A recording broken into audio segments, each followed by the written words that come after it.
Se você chegou até aqui, é porque de alguma forma aquela frase fez sentido para você. Hoje eu vou beber só duas. Talvez você já tenha feito essa promessa, talvez até várias. E eu quero começar dizendo uma coisa importante. Essa promessa não é uma mentira. Naquele momento você realmente acredita que vai conseguir. Então a pergunta não é por que você não cumpriu a promessa. A pergunta é muito mais interessante. O que acontece entre a promessa e o excesso? Porque é exatamente nesse espaço que quase ninguém presta atenção. E é justamente aí que começa a transformação. Durante muito tempo, eu também acreditava que o problema estava no último copo, na quantidade, no excesso. Mas, enquanto estudava o comportamento humano e organizava o conteúdo do Liberdade Sem Ressaca, comecei a perceber um padrão impressionante.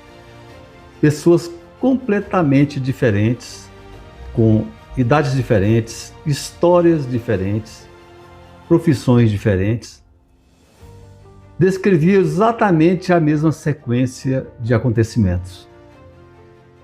Era como se todas estivessem percorrendo o mesmo caminho, só mudavam os detalhes. Foi então que eu organizei esse processo em um mapa simples. O ciclo do exagero, olha só, olha para isso. Decisão, primeiro gole, automatismo, excesso, culpa, nova promessa. Esse desenho parece simples, mas ele explica por que tanta gente continua presa no mesmo ciclo durante anos. O que mais me chamou a atenção foi perceber que quase todo mundo tenta mudar aqui, no excesso, ou aqui, na culpa.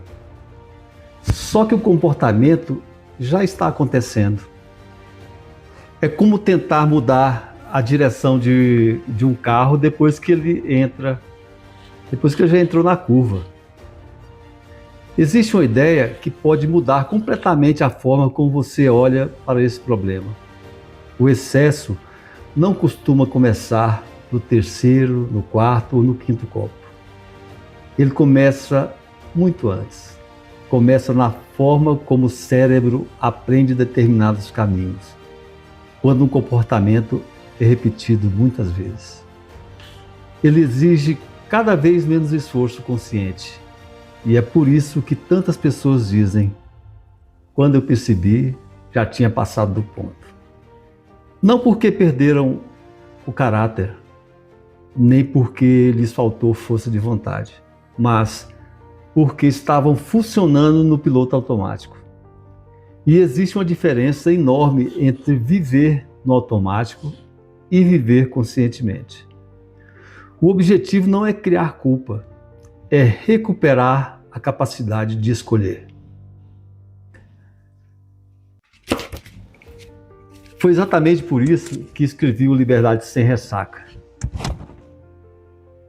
Eu não queria criar mais um material dizendo apenas pare de beber. Isso provavelmente você já ouviu muitas vezes. O que eu organizei foi um método para compreender o comportamento antes de tentar mudá-lo. Ao longo de mais de 100 páginas, você vai encontrar mapas visuais, exercícios, checklists, reflexões e ferramentas práticas para identificar os padrões que influenciam suas escolhas e desenvolver uma relação mais consciente com a bebida. A proposta não é oferecer uma solução mágica, é oferecer um caminho estruturado para que você entenda o que acontece antes, durante e depois de cada decisão. Se você já tentou resolver isso apenas prometendo que seria diferente, saiba que você não está sozinho. Muitas pessoas repetem esse ciclo não porque lhes falta caráter ou inteligência, mas porque nunca aprenderam a observar o processo antes que ele acontecesse. É exatamente esta mudança de perspectiva que o método se propõe a desenvolver. Se você se reconheceu naquela promessa, hoje eu vou beber só 2. Talvez tenha chegado o momento de experimentar uma abordagem diferente. Em vez de fazer mais uma promessa, você poder começar compreendendo o caminho que leva ao excesso. O Liberdade Sem Ressaca reúne esse método em uma sequência prática que você pode aplicar no seu ritmo, visitando os exercícios sempre que precisar. Se a proposta fizer sentido para você, basta clicar no botão abaixo para começar hoje mesmo. Quero deixar uma última reflexão.